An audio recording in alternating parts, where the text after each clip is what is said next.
सभी साथियों को जय हिंद। मैं आपका साथी डॉक्टर अशोक शर्मा एक बार फिर से आप सब लोगों के साथ।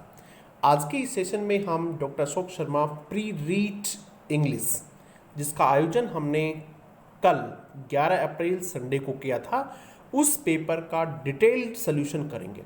हर एक क्वेश्चन को बिल्कुल गहराई से, बिल्कुल डिटेल्ड तरीके से समझने का प्रयास करेंगे। तो आज के सेशन में ये होने वाला है, ठीक है। अब एक बात मैं आप लोगों से और कर लूँ कि कल से बहुत सारे बच्चे कह रहे हैं कि सर हम रजिस्ट्रेशन नहीं करवा पाए। आपके इस एग्ज़ाम का रजिस्ट्रेशन करने का क्या तरीका है, कैसे किया जाए, तो मैं बता देता हूँ, बहुत शॉर्ट में बता देता हूँ कि हम कोशिश करेंगे कि हर वीक में एक पेपर लिया जाए आप लोगों का, चाहे वो संडे हो चाहे मंडे, कोई भी दिन हो। इस बार का जो पेपर है वो होने वाला है 19 अप्रैल सोमवार को शाम 6 बजे से होने वाला है। क्लियर है? इसके लिए यदि आपको रजिस्ट्रेशन करवाना है तो आप कैसे करवाएंगे? आप इस नंबर पे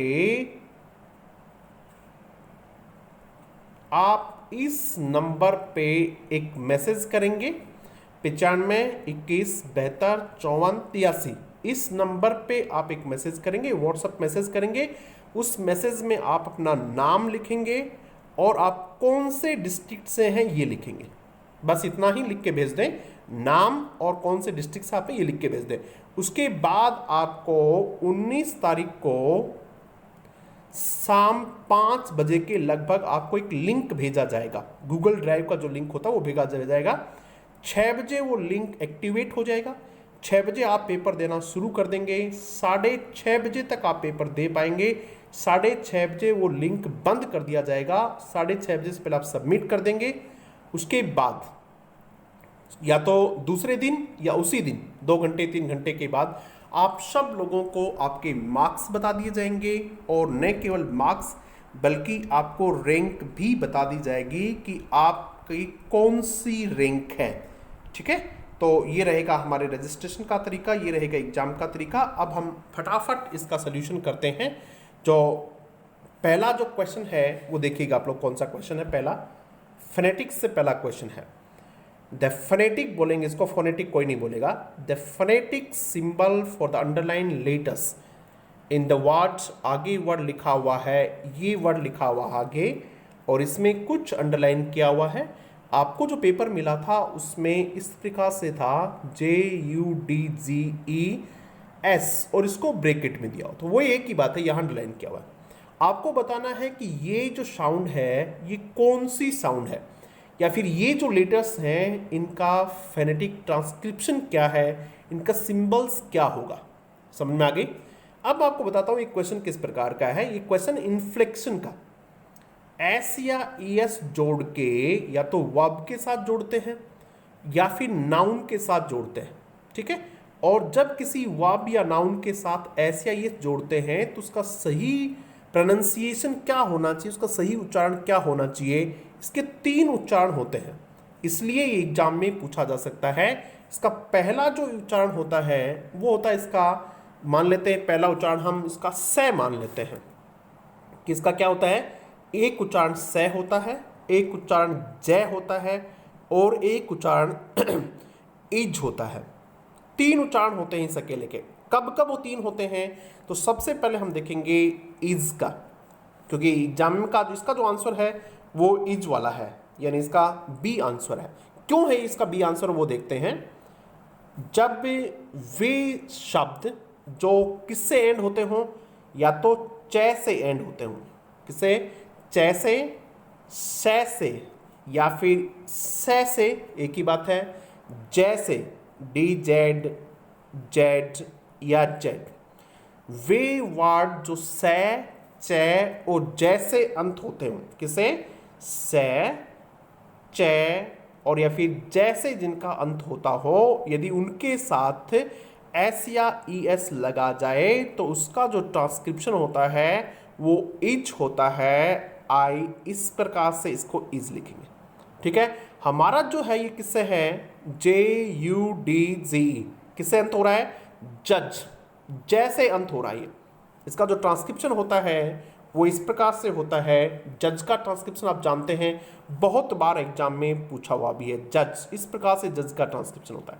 तो लास्ट में क्या है देखिएगा, जय है, और यदि जय के साथ क्या लगा दिया गया, ES लगा दिया, तो जजीज हो जाएगा। क्या हो जाएगा, जजीज हो जाएगा। तो ये जो है ये है, समझ में आ गया आप लोगों के। और इसका जो आपका ऑप्शन है वो इसका ऑप्शन है बी। तो यानी पहले का जो सही आंसर था वो कौन सा था, बी था। एक दो एग्जाम्पल और देख लेते हैं इसी प्रकार के, जिस प्रकार से आपका है हाउस, HOUSE, ये किससे अंत हो रहा है, से। तो इसको क्या बन जाएगा, इसके बाद में यदि हम लिखेंगे तो ये हाउसिज हो जाएगा। इसका ट्रांसक्रिप्शन हो जाएगा हाउ और सिज, शे और चे। इसका सही ट्रांसक्रिप्शन हो गया हाउसेस। क्लियर है बेटा। उसके बाद मानो वर्ड अगर हम आ गया, हॉर्स आ गया, हॉर्स, HORSE, हॉर्स आ गया। ठीक है, तो इसके साथ भी तो ये क्या बन जाएगा, बोलो एक बार, हॉर्सेस। क्या बन जाएगा, हॉर्सेस। सही ट्रांसक्रिप्शन इसका होता है ये हो गया, सी और जे, हॉर्सेस। क्लियर है, ये बात समझ में आ गई होंगी आपके।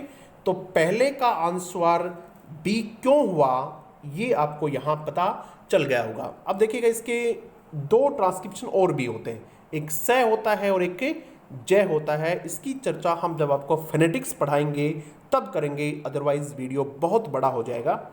दूसरा देखिएगा, दूसरा question, the phonetic symbol for the underline letters in the word west, WISHED, ये भी इन्फ्लेक्शन का है। जब वर्ब की सेकंड फॉर्म या थर्ड फॉर्म बनाते हैं, पास्ट फॉर्म या पास्ट पार्टिसिपल फॉर्म बनाते हैं, तो अक्सर उसके साथ ED जोड़ देते हैं।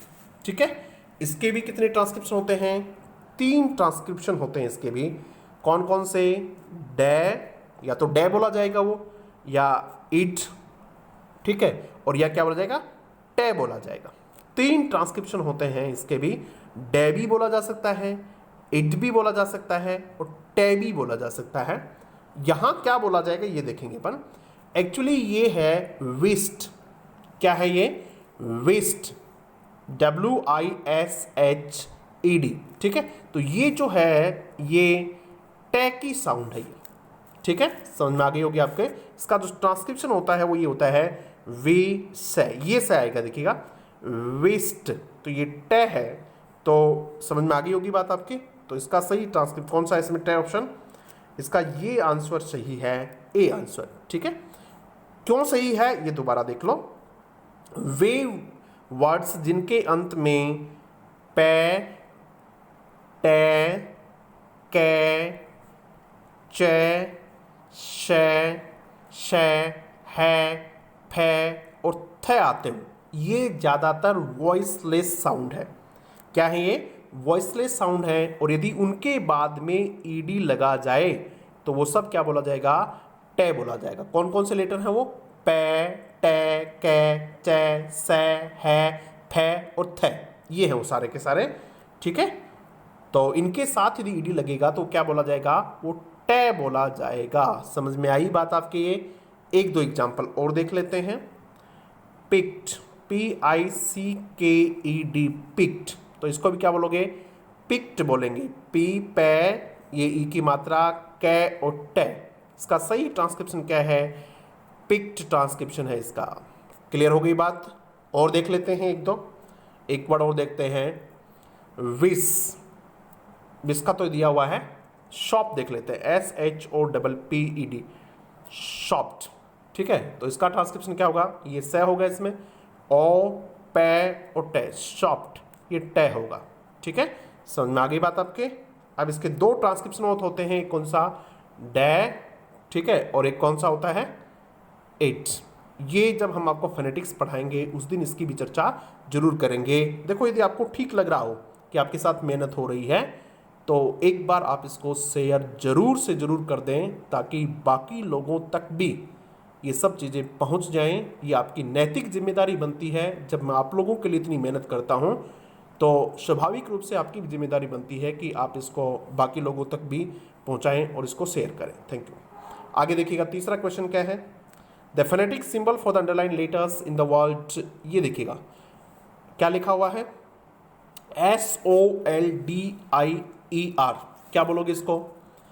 क्या बोलेंगे? बोलिए भाई, इसको सोल्जर बोलेंगे। इसको क्या बोलेंगे? सोल्जर। तो आपको ओ को अंडरलाइन किया हुआ है या फिर वहां ब्रैकेट में दिया होगा ओ को।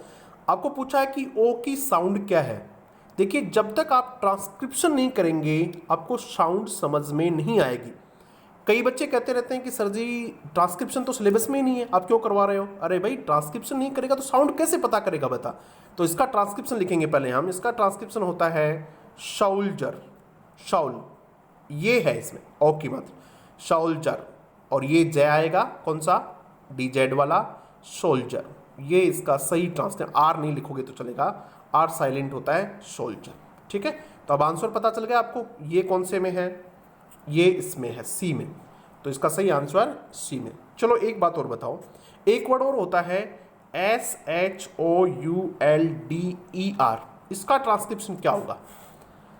ये शोल्डर होता है। ठीक है, उसमें हमने कौन सा सह देखा था? देखो, SOLDIR में ये सह देखा था, ये। और इसमें ये सह नहीं आएगा। एक तो SH है, SHOULDR, तो इसमें एक तो ये सह आ जाएगा। ठीक है, और कोई डिफरेंस नहीं है, वही सेम है, शोल्डर। वो जय था, ये क्या है? डे है, शोल्डर। इसका ट्रांसक्रिप्शन ये होता है, शोल्डर। ठीक है बेटा, ध्यान रखिएगा और अपनी तैयारी को बहुत मजबूत कीजिएगा, क्योंकि अब आपकी क्या रणनीति होनी चाहिए। बहुत सारे लोग बताते हैं कि ये कीजिएगा, वो कीजिएगा। मैं आपको एक सूत्र देता हूं कि आपका सिलेक्शन कैसे होगा। एक छोटा सा सूत्र मेरा लिख लीजिएगा अपने दिमाग में। वो कौन सा है? R+T का whole square is equal to S। ये सूत्र है। आप पूछोगे गुरुजी ये क्या सूत्र लिख दिया? R का मतलब है रिवीजन, RIVI। R का मतलब क्या है? रिवीजन। और T का मतलब क्या है?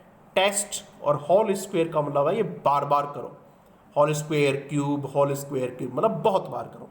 यानी रिवीजन करो फिर टेस्ट दो, रिवीजन करो टेस्ट दो, रिवीजन करो टेस्ट दो। यही सफलता का आधार है, इसके अलावा कोई आधार नहीं है सफलता का। ज़्यादा से ज़्यादा टेस्ट दो और रिवीजन के साथ टेस्ट दो। नेक्स्ट देखिएगा, विच ऑफ द फॉलोइंग, आप इनमें से कौन सा, विच of the following What does not contain a centering diphthong। आपको बताना है कि इनमें से कौन सा सेंटरिंग डिफ्थोंग नहीं है। तो सेंटरिंग डिफ्थोंग्स होते कौन से, पहले तो वो देख लीजिएगा। ठीक है, आपको पता होना चाहिए। देखिए बेटा, इस प्रकार के क्वेश्चंस आते हैं, मोनोप्थोंग्स होते हैं, डिप्थोंग्स होते हैं। मोनोप्थोंग्स कितने होते हैं, डिप्थोंग्स कितने होते हैं। ठीक है, सेंटरिंग कौन से होते हैं, क्लोजिंग कौन से होते हैं। तो यहाँ क्या पूछा हमारे पास? सेंटरिंग डिप्थोंग पूछा है। तो मैं आपको बता दूं सेंटरिंग डिप्थोंग्स होते कौन कौन से हैं। सेंटरिंग डिप्थोंग 3 होते हैं, जो ऐसे अंत होता है, जिसका एक, ए ये 2, और तीसरा कौन सा होता है? UA। ठीक है, ये 3 होते हैं। पूछा क्या आपसे कि इनमें से कौन सा वर्ड है जिनमें ये नहीं है कोई भी। तो कितना अच्छा शानदार क्वेश्चन है कि सेंटरिंग डिप्थोंग नहीं है। देखिएगा, पहला है 8 का ट्रांसक्रिप्शन करेंगे तो 8 का ट्रांसक्रिप्शन होता है ये 8, ये ट्रांसक्रिप्शन होता है 8। ठीक है, तो ये तो है ही नहीं किसी में, 8 नहीं है ना, किसी में नहीं है 8। तो इसका मतलब इसका सही आंसर क्या है? यही है। अब देखो, क्लियर का ट्रांसक्रिप्शन क्या होता है? क्लियर का ट्रांसक्रिप्शन ये होता है कैलियर, क्लियर। तो इसमें कौन सा है? ईयर है, क्लियर है। ठीक है, क्लियर में ये आता है। उसके बाद में देखा क्योर, तो QUA, क्योर का मतलब ये होता है यू है, तो ये उसमें आ गया। और एयर का होता है एयर। तो ये सारे ठीक है, तो समझ में आ गई भाई इसका क्या था कि कौन से में सेंटरिंग डिप्थोंग नहीं है। तो कौन से में नहीं था सेंटरिंग डिप्थोंग? सेंटरिंग डिप्थोंग कौन से में था?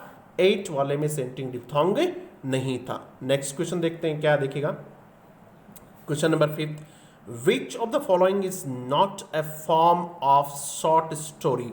इनमें से कौन सा एक शॉर्ट स्टोरी का प्रकार नहीं है? ये लिटरेरी टर्म्स का क्वेश्चन है। Fable is a form of short story, ये शॉर्ट स्टोरी का एक प्रकार है। पैरेबल, ये भी शॉर्ट स्टोरी का प्रकार है। अनेक्डोट, ये भी शॉर्ट स्टोरी का प्रकार है। डैज, इसको डेरेज नहीं बोलेगा कोई भी, DIRG, इसका सही ट्रांसलेशन होता है डैज। ठीक है, ये इस प्रकार से होता है डैज। ठीक है, तो इसका आंसर क्या हो गया? डैज हो गया। ये एलर्जी का एक प्रकार है और ये सारे शॉर्ट स्टोरी फेबल होती है जिसमें एनिमल्स कैरेक्टर्स होते हैं, पैरेबल होती है जिसमें ह्यूमन बींग्स कैरेक्टर होते हैं, ये मोरल स्टोरीज होती हैं, ठीक है।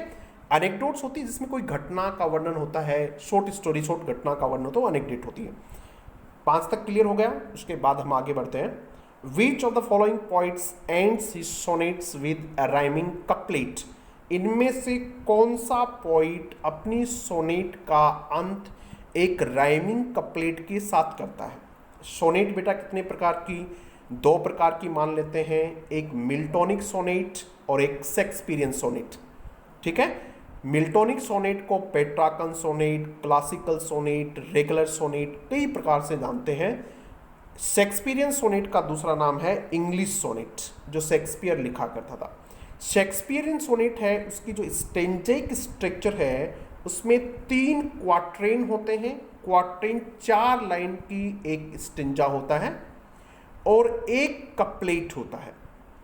कपलेट 2 लाइन का होता है, यानी उसका जो अंत होता है शेक्सपियरियन सोनेट का वो किसके साथ होता है? कपलेट का होता है और उसकी एक सेम राइमिंग स्कीम होती है, ठीक है। जी जो भी होती है वो उसकी एक सेम राइमिंग स्कीम होती है। इसको कई बार हीरोइक कपलेट भी कहते हैं, HEROIC। क्या कहते हैं बेटा इसको? हीरोइक कपलेट भी कहते हैं। तो पूछते हैं हीरोइक कपलेट कौन सी सोनेट की विशेषता है, तो आप बता देंगे कि ये शेक्सपियरियन सोनेट या इंग्लिश सोनेट की विशेषता है। तो फिर ऑक्टेव और सेस्टेट किसकी विशेषता है? बताओ फटाफट। Octave and sestet, Octave and sestet किसकी विशेषता है? ये मिल्टोनिक सोनेट की विशेषताएं हैं। आगे बढ़ते हैं। Identify the correct meaning of the idiom A fools paradise. इसका सही मीनिंग ढूंढना है फूल्स पैराडाइज का। इसका सही मीनिंग है बी वाला, state of happiness based on A persons not knowing about the potential trouble. ऐसी खुशी जो आदमी की इस न जानने पर आधारित होती कि आगे कोई बहुत बड़ा समस्या आने वाली है, बहुत बड़ा पंगा होने वाला है, वो कहते हैं फूल्स पैराडाइज। समझा गया? यानी भ्रम में रहना, आगे क्या होने वाला पता ही नहीं, पहले खुश हो रहा है। अभी कई बच्चे तैयारी नहीं कर रहे हैं, बहुत सारे बच्चे टेस्ट दे ही नहीं रहे हैं। उनको लगता है कि हम तो सिर्फ रिवीजन करेंगे, टेस्ट नहीं देंगे, टेस्ट तो एग्जाम में दे लेंगे। वो बच्चे किस में हैं? फूल्स पैराडाइज में हैं। उनको नहीं पता कि आगे कितनी बड़ी समस्या में है, तो they are in fools paradise. Clear बेटा? नेक्स्ट देखिएगा। You hurry to go, there is plenty of time. बहुत समय है, प्लेंटी ऑफ टाइम का बहुत समय। आपको जल्दबाजी करने की आवश्यकता नहीं है, ये बता रहा है लैक ऑफ नेसेसिटी। क्या बता रहा है ये? लैक ऑफ नेसेसिटी, आवश्यकता का अभाव बता रहा है। तो इसका क्या आ जाएगा? नीड नॉट आ जाएगा। मस्ट नॉट कहाँ आता है? जहां कंपल्सन नहीं हो। शुड नॉट जहां एडवाइस हो। तो इसका सही आंसर क्या हो जाएगा? नीड नॉट हो जाएगा। दूसरा देखिएगा, I am afraid lest I fail. तो लेस्ट के बाद में शुड का प्रयोग किया जाना चाहिए। किसका प्रयोग किया जाना है? शुड। मतलब ये होता है कि मुझे शंका है कहीं मैं फेल ना हो जाऊं, यानी होता तो नकारात्मक सेंस में है, लेकिन प्रयोग किसका होता है? शुड का। बच्चे कई बार क्या लिख देते हैं? शुड नोट लिख देते हैं, जबकि नोट इस शुड में ही शामिल होता है लिस्ट। देखो हमने जब पेपर बनाया है तो सभी टॉपिक्स को जितने एग्जाम में आने चाहिए उतने क्वेश्चंस लेके बनाने का प्रयास किया है। उसके बाद देखिएगा, विच of the following statement is true. इनमें से कौन सा कथन सही है, ये बताना आपको। कौन सा कथन इसमें से सही है, किसके बारे में है क्वेश्चन, आप समझ जाएंगे। ये इवैल्यूएशन के बारे में क्वेश्चन है। Which of the following statement is true. While all the formative task are meant for improving teaching learning. ज़्यादातर जो फॉर्मेटिव टास्क होते हैं उनका मकसद होता है टीचिंग और लर्निंग को इम्प्रूव करना, अध्ययन और अध्यापन को सुधारना। सम आर यूज्ड फॉर, कुछ का प्रयोग किया जाता है असेसमेंट टू, कुछ का मूल्यांकन के लिए भी प्रयोग किया जाता है। ये कथन बिल्कुल सही है। तो बाकी गलत क्यों है वो भी जानेंगे। All formative task are meant for assessment only. सारे के सारे फॉर्मेटिव टास्क असेसमेंट के लिए ही होते हैं, नहीं असेसमेंट के साथ साथ इम्प्रूवमेंट के लिए भी होते हैं, इसलिए ये कथन सही नहीं है। तीसरा देखिएगा, formative assessment to be effective, उनको प्रभावशाली बनाने के लिए must be conducted only after teaching a lesson, सिर्फ एक लेसन पढ़ाने के बाद ही लिए जाने चाहिए। ऐसा कोई आवश्यक नहीं है कि बाद ही लिए जाने चाहिए। During the lesson, during the class, during the term भी फॉर्मेटिव को लिया जा सकता है। ऑल ऑफ दीज, तो ये तो होने का मतलब ही नहीं है, ये है। फॉर्मेटिव के लिए आपको दो तीन चीज़ें याद रख लेते हैं कि फॉर्मेटिव का जो नेचर होता है वो डेवलपमेंटल होता है। कैसा होता है? DEVELOPMENT, डेवलपमेंटल होता है। ये सेशन के दौरान होता है, क्लास के दौरान होता है, ठीक है। दूसरा समेटिव होता है, वो बाद में कभी चर्चा करेंगे। विच ऑफ द फॉलोइंग इज, इनमें से कौन सा is not true about communicative language teaching. बेटा मैं आप लोगों को एक बात बता देता हूं कि आपको 3 टॉपिक बहुत अच्छे से पढ़ लेने हैं। CLT, रेमेडियल टीचिंग बहुत अच्छे से, और इवैल्यूएशन। 3 टॉपिक आपको पेडागोजी में अच्छे से पढ़ लेने हैं। यदि आपने, देखो रेमेडियल टीचिंग का एक वीडियो मैंने डाला हुआ है, रेमेडियल टीचिंग का एक वीडियो है, यदि आपने नहीं देखा है तो चैनल की प्लेलिस्ट में जाइएगा, वहाँ रीड इंग्लिश से एक फोल्डर है, उसको देखिएगा, उसमें रेमेडियल टीचिंग का एक वीडियो आपको मिल जाएगा। यदि आपको आवश्यकता हो तो आप देख लेना। उसमें कौन सा कथन सही नहीं है कम्युनिकेटिव लैंग्वेज टीचिंग के बारे में? पहला, एरर्स ऑफ फॉर्म्स, स्टूडेंट्स भी कह सकते हैं। स्टूडेंट्स के जो एरर्स हैं उसके फॉर्म से रिलेटेड एरर्स हैं, उसकी स्ट्रक्चर से रिलेटेड जो एरर्स हैं। बच्चा जब बोलेगा तो स्ट्रक्चर होगी, उसकी फॉर्म होगी, उससे संबंधित एरर्स आर नॉट टॉलरेटेड, उनको सहन नहीं किया जाता है ड्यूरिंग फ्लुएंसी बेस्ड एक्टिविटीज़। किसके दौरान? फ्लुएंसी के लिए जो एक्टिविटीज़ टीचर करवाता है उसमें, जबकि उसकी स्ट्रक्चर, सेंटेंस स्ट्रक्चर में जो गलतियाँ आती हैं वो टीचर को क्या नहीं करता है? सहन नहीं करता। करता है भाई, सहन क्यों नहीं करता है? टीचर बच्चे की गलतियों को सहन करेगा और उनको क्या करेगा? इम्प्रूव करेगा। तो ये कथन सही नहीं है। तो ठीक है, निश्चित रूप से अपना आंसर तो मिल ही गया। अब आगे भी देख लेते हैं। The teacher facilitates communication in the classroom, ये बिल्कुल सही बात है। टीचर सहयोग देता है, सहयोग प्रदाता होता है, सहयोग देने वाला होता है, सहयोगी होता है। फैसिलिटेट का मतलब होता है कम्युनिकेशन इन क्लासरूम हो गया। The goal is to enable students, इसका मकसद होता है किसका? CLT का जो मकसद होता है, अनेबल स्टूडेंट्स, स्टूडेंट्स को योग्य बनाना, to communicate in the target language, target language में बच्चे को कम्युनिकेट करने के योग्य बनाना। निश्चित रूप से ये CLT का मकसद होता है, ठीक है। डिस्कशन इन टारगेट लैंग्वेज, ये सारी चीज़ें आपको CLT में पढ़नी होती हैं। CLT का एक वीडियो भी मैंने बनाया हुआ है। जिन बच्चों ने CLT का कंप्लीट वीडियो बनाया हुआ है, 3 वीडियो बनाए CLT का कंप्लीट टॉपिक, तो आप नहीं देखा तो देख लेना उसको, नया बच्चा वो देख सकता है।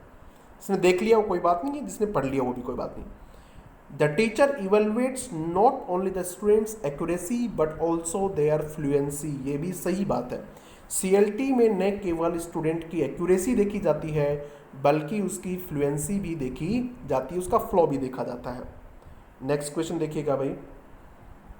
The criteria to choose a particular course for particular class, particular course किसके लिए? पर्टिकुलर क्लास के लिए पर्टिकुलर कोर्स का सिलेक्शन करना है, कौन से प्रिंसिपल को ध्यान में रखकर करना है? तो निश्चित रूप से होता है प्रिंसिपल ऑफ सिलेक्शन। सिलेक्शन, इसको सिलेक्शन कहते हैं कि आपको कौन सा मैटर कौन सी क्लास में पढ़ाना है, प्रिंसिपल ऑफ सिलेक्शन। तो फिर प्रिंसिपल ऑफ ग्रेडेशन क्या होता है?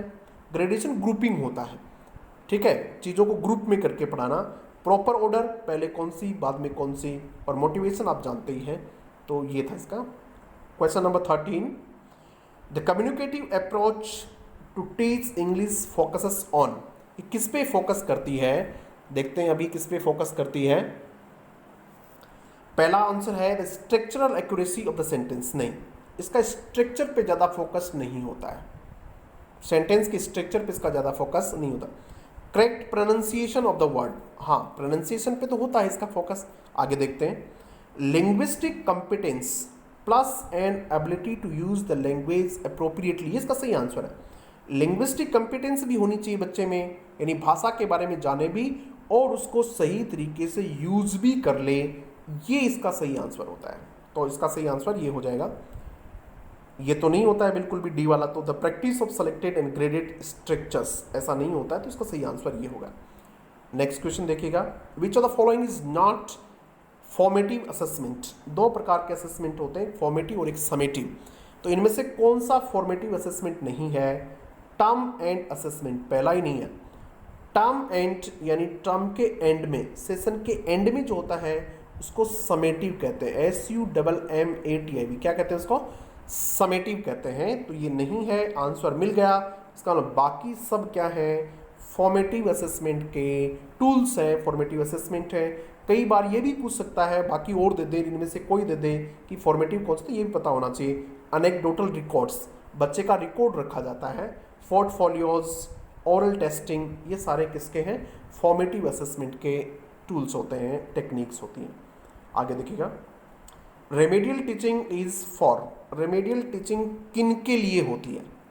पहला देखिएगा, improving the image of school, school की इमेज से मतलब नहीं होता, बच्चों को सुधारने से होता है। The learner to learn better, हाँ बच्चे को सिखाने के लिए तो होती है, लेकिन बाकी ऑप्शंस भी देखते हैं। देखिएगा, आपको एग्जाम में ऑप्शन देख के आंसर करने होते हैं। कई बार दो ऑप्शन होते हैं, एक ऑप्शन ज़्यादा बेटर होता है, आप उसको जाएंगे। The learner to learn better, learner अच्छा सीखे, and the teacher to improve his teaching, ये और भी अच्छा देखो। रेमेडियल टीचिंग इसलिए होती है कि बच्चा और अच्छा सीखे और टीचर को भी पता चले कि उसको कहाँ बच्चे को और अच्छा पढ़ाना है, तो वो अपने आप में भी क्या करे? इम्प्रूव करे। द टीचर टू, तो इसका सही आंसर क्या हो जाएगा? सी हो जाएगा। आगे देखिएगा, the purpose of remedial teaching is to, remedial teaching का उद्देश्य क्या होता है?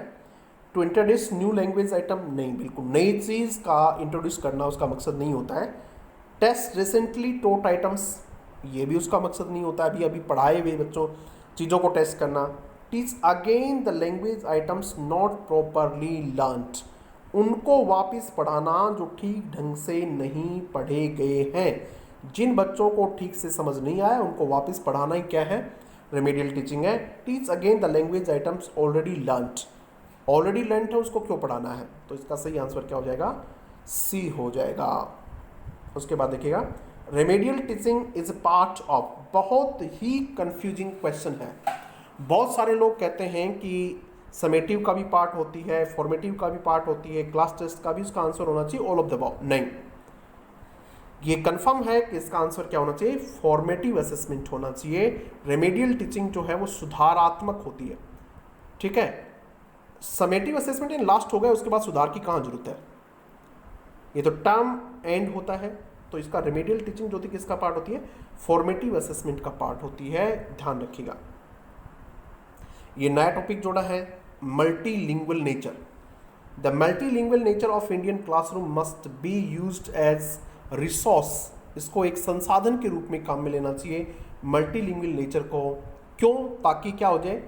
Every child feel secure and accepted, ताकि हर बच्चा अपने आप को सुरक्षित और स्वीकृत समझे, उसको लगे कि हाँ मेरे को स्वीकार किया गया है, मेरे से संबंधित बातें की जा रही हैं। एवरी चाइल्ड, ये इसका सही आंसर है। Every child learns at the same pace, ऐसा कभी होता ही नहीं है, हर बच्चा एक समान गति पर नहीं सीख सकता। Children can learn many language, इसका मकसद नहीं होता है, और ये भी नहीं, तो इसका सही आंसर ये आ गया है। आगे देखते हैं, which of the following is most effective, इनमें से कौन सा सबसे ज्यादा इफेक्टिव है? विच ऑफ द फॉलोइंग, इनमें से कौन सा सबसे ज्यादा इफेक्टिव है to face multilingualism in second language? Multilingualism होता क्या है कि एक ऐसी क्लास जिसमें बहुत भाषा बोलने वाले मल्टी कल्चरल बच्चे होते हैं। जिस प्रकार से मानो बॉम्बे में है, एक ऐसी स्कूल है जहाँ से उड़िया बोलने वाले उड़ीसा के लोग, पंजाबी बोलने वाले हैं, आंध्रा के बोलने वाले, असमिस बोलने वाले हैं, तो वहाँ टीचर क्या कर सकता है उसको फेस करने के लिए? तो इसका सही आंसर है टेक्सचुअल लैंग्वेज, तो समझेंगे नहीं, अलग अलग भाषा के हैं। साइन लैंग्वेज भी हो सकता है, हेरिटेज लैंग्वेज होगी नहीं, हेरिटेज का मतलब होता है उनकी विरासत में जो भाषा मिली उनको। बॉडी लैंग्वेज का प्रयोग करेगा टीचर, और बॉडी लैंग्वेज में क्या आ जाती है? साइन लैंग्वेज आती है। इसका सही आंसर क्या हो जाएगा? बॉडी लैंग्वेज हो जाएगा। क्वेश्चन नंबर 20 देखिएगा, if a language teacher has put the words school, teacher, headmaster, peon in a group, यदि एक टीचर ने क्या रख लिए? इस प्रकार का एक ग्रुप रखा हुआ है जिसमें स्कूल यानी एक जैसी चीज़ें हैं, ये एक आइटम से संबंधित चीज़ें हैं, एक टॉपिक से संबंधित है, स्कूल भी, टीचर भी, हेडमास्टर भी, पियोन भी। तो इस प्रकार की जो ग्रुपिंग होती है ये सिलेक्शन एंड ग्रेडेशन जो प्रिंसिपल होता है उसका टॉपिक है। और मान के चलिएगा, मुझे ऐसा लगता है कि यहाँ से क्वेश्चन आएगा। यदि प्रिंसिपल में से कोई क्वेश्चन आएगा तो वो principle of selection and gradation में से ही आएगा। और ये लेक्सिकल ग्रुपिंग होती है। कौन सी ग्रुपिंग होती है भैया? लेक्सिकल ग्रुपिंग होती है। ये भी बता देता हूँ बाकी ग्रुपिंग क्या होती है। सिमेटिक ग्रुपिंग का मतलब जो होता है वो ज़्यादातर किससे रिलेटेड होता है? मीनिंग से रिलेटेड होता है। लगभग एक जैसे मीनिंग आते हैं इसमें, जिस तरह से डिजायर, विल यानी भी डिजायर होता है, एम्बिशन, AMBITION, लगभग एक जैसे शब्द होते हैं। फनेटिक ग्रुपिंग क्या होती है? जिसमें एक जैसे टिन, बिन, जिन, इस प्रकार के वर्ड आ सकते हैं, तो एक जैसे। और ग्रामेटिकल स्ट्रक्चर्स होती हैं। तो इसका सही आंसर हो गया। अब आते हैं अपन अनसीन पैसेज में। अनसीन पैसेज को पैसेज पढ़ने की आवश्यकता नहीं है, सीधा क्वेश्चंस पे आइए, यदि जरूरत पड़ी तो हम देखेंगे। पहला देखिएगा भाई, young writers are buoyed up, उत्साहित होते हैं, by the hope and the belief that they have only to throw that poem at the world to feel to get back in return and laurel crown. पूछा क्या देखिएगा, how many conjunctions have been used, कितने conjunction use हुए हैं। तो देख लो कितने conjunction use हुए हैं, देखते हैं। ये कंजंक्शन नहीं है यहाँ तक, बाई भी कंजंक्शन ही प्रेपोजिशन है, उसके बाद में एंड कंजंक्शन है तो एक लिख लेते हैं, उसके बाद में दैट कंजंक्शन होता है दो लिख लेते हैं, तीसरा दैट है, ये कंजंक्शन नहीं है, दैट पोइम है, ये वो पोइम एडजेक्टिव है दैट, जबकि यहाँ दैट का मतलब की, तो ये दैट नहीं है, दो ही हैं। तो इसका सही आंसर क्या हो जाएगा? ए इसका सही आंसर हो जाएगा। आगे देखिएगा, unquestionably A literary life is for the most part an unhappy life। Underline कर दिया है, वहाँ ब्रैकेट में दिया हुआ था आपको। पूछा है underline linking device is the sentence indicate, क्या इंडिकेट करती है ये? कॉन्ट्रास्ट नहीं, एडिशन नहीं, कॉज एंड रिजल्ट नहीं, सर्टेनिटी बताती है निश्चित रूप से। अनक्वेश्चनेबली का मतलब बिना किसी क्वेश्चन के निश्चित रूप से, तो इसका ये इसका सही आंसर हो गया। आगे देखिएगा, besides the pangs of composition, pangs पीड़ा होती है, and the continuous disappointed which a true artist feels at his inability to reveal himself. पूछा क्या देखते हैं, which of the following linking device used, इसमें जो लिंकिंग डिवाइस यूज हुई है in the above sentence is related to adding information, इनमें से कौन सी है जो एडिंग इंफॉर्मेशन के रूप में? तो बिसाइड्स जो होती है वो इंफॉर्मेशन ऐड करने के काम आती है, यानी बिसाइड्स राजू, बिसाइड्स यानी के अतिरिक्त, राजू के अतिरिक्त पूजा वॉज देयर, पूजा भी वहां थी। ठीक है, तो क्या जाएगा इसमें? बिसाइड्स का सही आंसर आ जाएगा। तो ये था इसका सही आंसर। आगे देखिएगा, the group of young writers buoyed up, आपको ये कॉनकॉर्ड का टॉपिक है। देखिएगा, जब आपको पैसेज की तैयारी करनी है तो आप एक ही टॉपिक ढंग से पढ़ जाइए। कौन सा? लिंकिंग डिवाइस वाला। कॉनकॉर्ड में गलती नहीं होगी। इसका जो सब्जेक्ट है वो है द ग्रुप, और द ग्रुप है सिंगुलर, राइटर्स प्लूरल है लेकिन ग्रुप है सब्जेक्ट, तो सिंगुलर इसमें कौन सी? आर भी सिंगुलर नहीं है, वह भी नहीं है, वर भी नहीं है, तो क्या जाएगा इसमें? इज आ जाएगा। तो इसका इज क्या है? सही आंसर है। आगे देखिएगा, all my friends are doing a low carb diet, सारे के सारे लो कार्बोहाइड्रेट पे हैं। That must be the only way, वो अकेला रास्ता है to lose weight, is an example of a fallacy का क्वेश्चन है। मेरे सारे के सारे दोस्त क्या करते हैं? लो कार्बोहाइड्रेट लेते हैं, इसका मतलब यही सबसे अच्छा तरीका है वजन घटाने का। कौन सी फैलेसी है? एक फैलेसी होती है जब बाकी सारे लोग करें, जिस तरह से पॉपुलर टेंडेंसी की तरफ चले जाना। पॉपुलर टेंडेंसी यानी जो आजकल ट्रेंड में है उसी को सही मान लेना कि सारे के सारे लोग इस प्रकार की जीन्स पहनते हैं, इसलिए यही सबसे अच्छी जीन्स है। जीन्स कैसी भी हो, सब पहनते हैं इसलिए, सब करते हैं इसलिए इसे करते हैं, तो उसको कहते हैं फैलेसी ऑफ बैंड वैगन। ठीक है, तो इसका सही आंसर ये है। फैलेसी ऑफ हेस्टी जनरलाइजेशन का मतलब होता है थोड़े से कम उदाहरणों पर ही अपना कंक्लूजन निकाल लेना। फॉल्स एनालॉजी भी इसी प्रकार से होती है, डिवीजन। ये हमने इससे पहले वाले वीडियो में डिस्कस की थी, तो इसलिए आप इसको देख लेंगे, वहां देख लेंगे। अंतिम क्वेश्चन है आपका अनसीन पोएम का। अनसीन पोएम को पोएम पढ़ने की जरूरत नहीं, पहले सीधे क्वेश्चंस पे आएगा। Which of the following figure of speech has been used in the first line of the text. पहली लाइन में, अब पढ़ेंगे पहली लाइन में। अगर नहीं समझ में आया तो देखना, बीच में एक कैपिटल है, इसका मतलब पक्का ही क्या है, पर्सोनिफिकेशन है। यदि बीच में कॉमन नाउन या कोई दूसरे प्रकार का नाउन जिसका कैपिटल नहीं होना चाहिए और कैपिटल किया हुआ है, इसका मतलब पक्का ही क्या है, वो पर्सोनिफिकेशन है। तो यहाँ let not ambition mock their useful toil, यहाँ एम्बिशन महत्वाकांक्षा को पर्सोनिफाइड किया गया है। कहा गया है कि महत्वाकांक्षा उनके पसीने का मजाक नहीं उड़ाए, महत्वाकांक्षी लोग। तो ये एम्बिशन को क्या किया गया है, पर्सोनिफाइड किया गया है। तो इसका सही आंसर ए हो जाएगा। ये भी अच्छा क्वेश्चन है भाई। बीच ऑफ द फॉलोइंग क्या लिखा हुआ है, 26 वाला क्वेश्चन था क्या ये? हाँ 26 वाला तो हो गया। 27 वाला देखिएगा।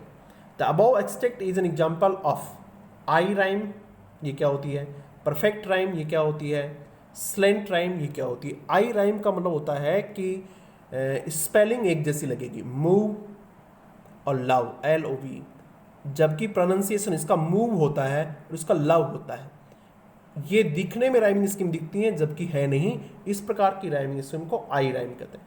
परफेक्ट राइम का मतलब होता है वो सिलेबल सेम मिलता है, जिस तरह से ऊपर वाली में आ गया टिट और नीचे वाली में आ गया बिट, ठीक है। इस प्रकार की परफेक्ट राइमिंग स्कीम है। स्लेंट राइमिंग स्कीम होती है कि ऊपर वाले में कुछ और, नीचे वाले में कुछ और, लेकिन फिर भी राइमिंग स्कीम होती है। कैसे देखिएगा, ऐसे, इसका एग्जांपल देखिएगा। टॉयल, TOIL, टॉयल, ठीक है। टॉयल होता है smile, toil, smile, toil.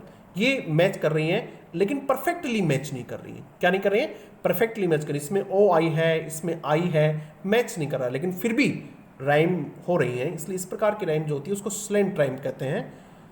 Slant rhyme, imperfect rhyme भी इसी का नाम है। हाफ राइम भी कहते हैं इसको, हाफ राइम। ये इसका सही आंसर है। The last line the extract is an example of, आखिर वाली लाइन किसका एग्जाम्पल, आखिर की लाइन देखते हैं क्या भी। आखिर की लाइन है शॉर्ट सिंपल स्टोरीज, तो दिख रहा है ना S, तो क्या है, अलिट्रेशन है, लास्ट वाली अलिट्रेशन है। ये आप जानते हैं अलिट्रेशन क्या होता है। उसके बाद में in the third line of the extract, extract की तीसरी लाइन में हैज बीन पर्सोनिफाइड, किसको पर्सोनिफाइड किया गया है, ये भी पूछने का एक तरीका है। और इसमें किसको पर्सोनिफाइड किया गया है, देखिएगा ये तीसरी लाइन है, ग्रांडियर, ये होता है, G कैपिटल है, दिख रही है आपको G कैपिटल, तो इसको पर्सोनिफाइड किया गया है। ये जो वर्ड है ये पर्सोनिफाइड है, ये भी हो गया। और अब आता है हमारा last, rhyming scheme of the extract is, इसकी राइमिंग स्कीम क्या है, तो इसकी राइमिंग स्कीम आप अच्छे से जानते हैं, A B, ऑब्स्क्यूर और हो गया A B, तो A B इसकी राइमिंग स्कीम हो जाएगी, ठीक है। तो इस प्रकार से हमने इस सेशन को आज कंप्लीट किया। Thank you very much.